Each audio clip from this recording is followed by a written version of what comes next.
Here are 5 NBA duos that we wish we could have seen play for longer.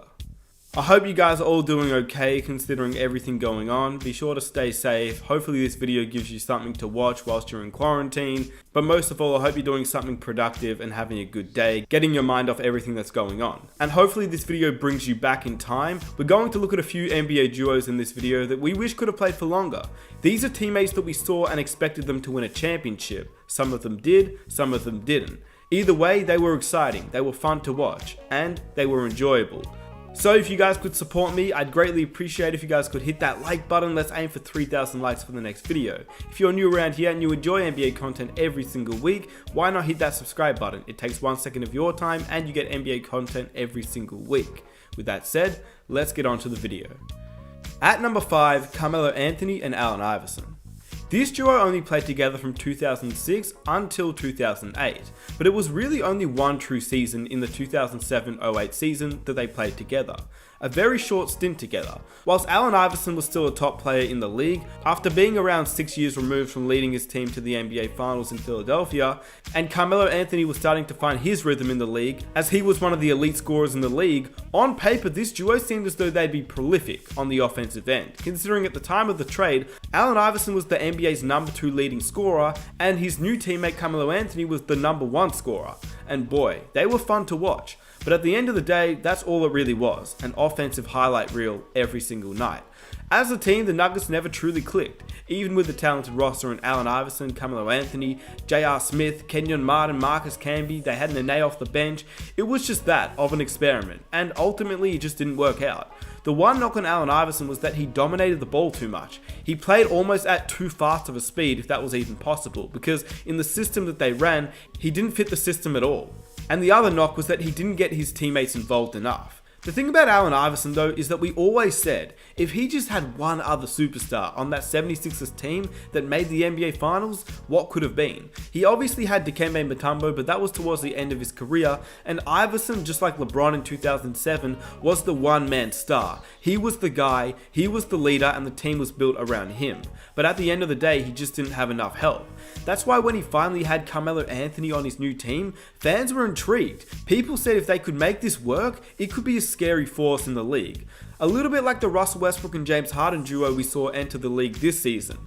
But soon enough, people realized, as exciting as this duo was, it wasn't translating to wins. The Nuggets won 50 games in the first year with Iverson, and then they got swept by the Lakers in the first round.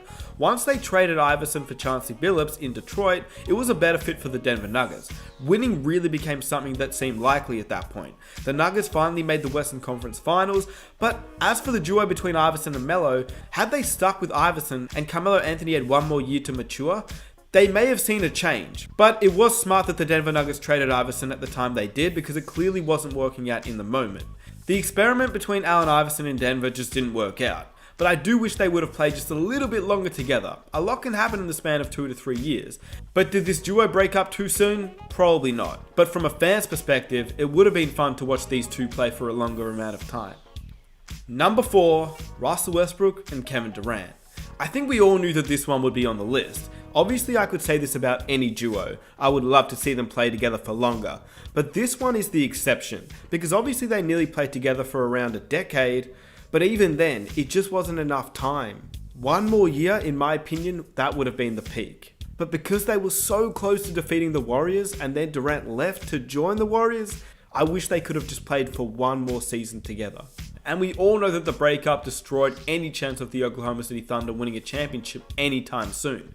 Without Kevin Durant, it was just too tough. In a stacked Western Conference, and obviously with KD joining the Warriors, it made it basically impossible for Russell Westbrook to ever reach the NBA Finals. Had the Oklahoma City Thunder stayed together, Russell Westbrook and Kevin Durant as a dynamic duo, it's hard to imagine that the Oklahoma City Thunder don't have a championship right now. They would have competed with the Golden State Warriors in the Western Conference Finals every year, and despite the Warriors being a great team, I think the Oklahoma City Thunder could have definitely taken a series over the last 4 seasons and definitely made an NBA Finals with a chance to win it all.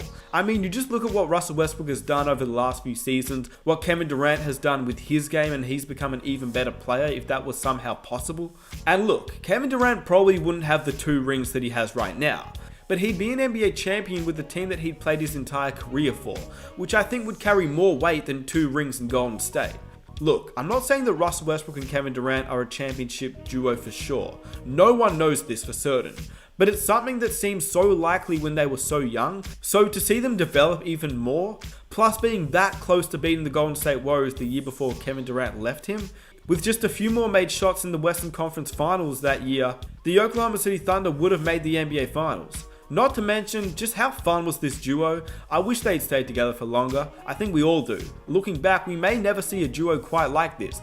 Arguably the most athletic point guard ever, and a 7-foot scorer who could shoot from anywhere on the court. It was just scary. Number 3, Shaq and Penny Hardaway. It's crazy to think that the Orlando Magic received back-to-back picks. When they drafted Shaquille O'Neal, they knew he was going to dominate the league immediately. I think everybody knew that. But then being able to draft Chris Webber the next year, who then they would trade away to the Golden State Warriors for rights to Penny Hardaway, who Shaq insisted they draft, Shaq believed they would be a dynamic duo that would take over the league. And he was right. The belief was that Shaq and Penny would be the second coming of Magic Johnson and Kareem Abdul-Jabbar. And the young duo in their first year together made the playoffs for the very first time. They finished as the 4th seed, only to lose in the first round to the 5th seed Indiana Pacers. But it was a promising first year together. But the season after, Shaq's 3rd and Penny's 2nd, Shaq had led the league in scoring that year, and Penny Hardaway was touted the next Michael Jordan. In fact, Michael expressed to a lot of people that he had the utmost respect for my game. That was a quote by Penny Hardaway. Eventually the greatest of all time and the prodigy would meet on the biggest stage in the 1995 NBA playoffs.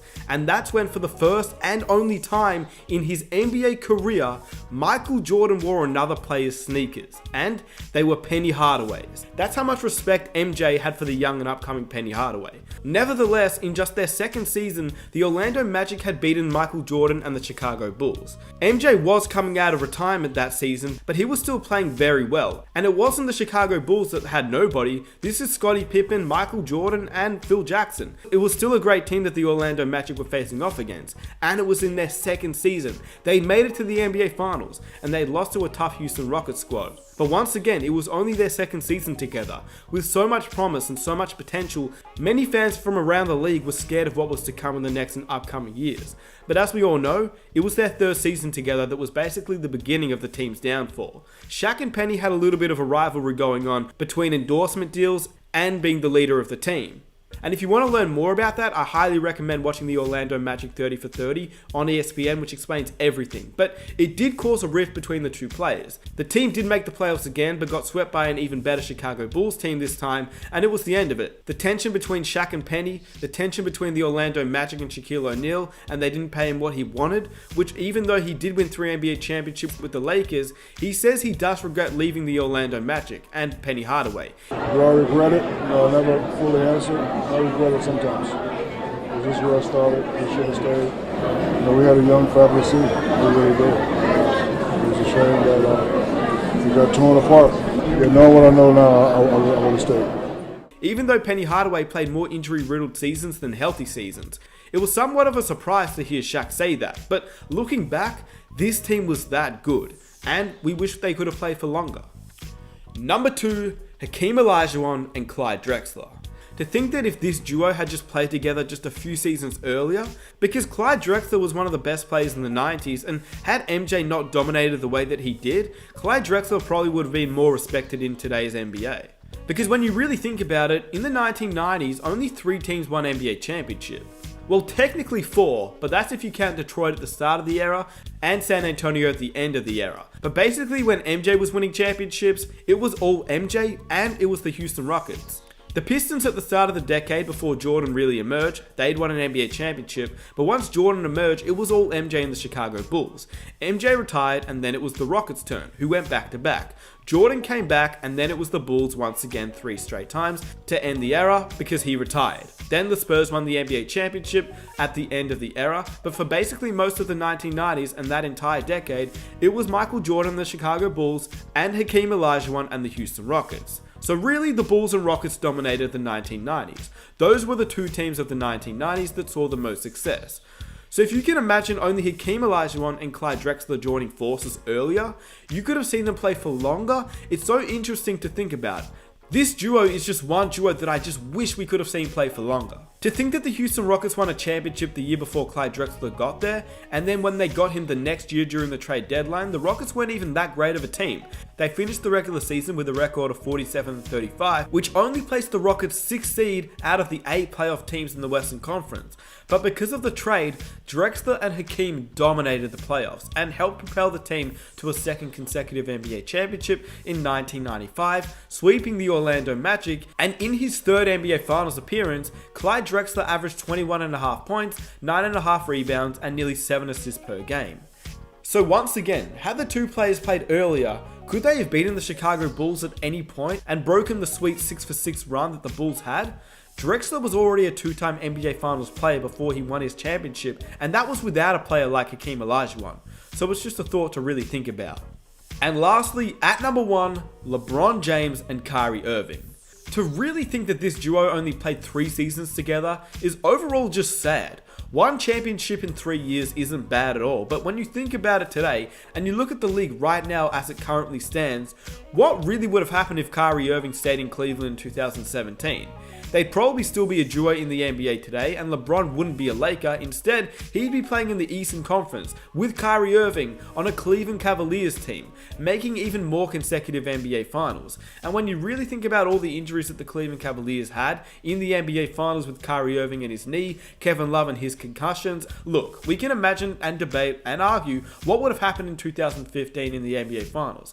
Had Kyrie Irving and Kevin Love stayed healthy, it would have been so close, but that's obviously a what-if scenario. So to think if Kyrie never left and LeBron James stayed together, they probably would have been in another finals last season. And they probably would have won another NBA Finals, considering that we saw what happened with DeMarcus Cousins, Kevin Durant, and Klay Thompson all going down. Obviously, this is just a bunch of what-ifs and hypotheticals that we will never truly know, but what we do know is that we wish we could have seen this duo play for longer. This was one of my favourite duos of all time. Such a fun duo to watch and incredibly skilled. Not to mention the clutchness of this duo was just insane. Kyrie could hit a shot at any moment, LeBron James could do it all, and it would have been so exciting to see today. LeBron James ending his career in Cleveland. It still may happen, but it would have been nicer with Kyrie Irving. With that said, let me know what you think about these duos. Obviously, this was not in any order, but these were the duos that I wish we could have seen play for longer. If you enjoyed the video, I'd greatly appreciate it if you guys could drop a like to show your support. Subscribe if you're new for NBA content every single week, and I will catch you in my next one. I'm out.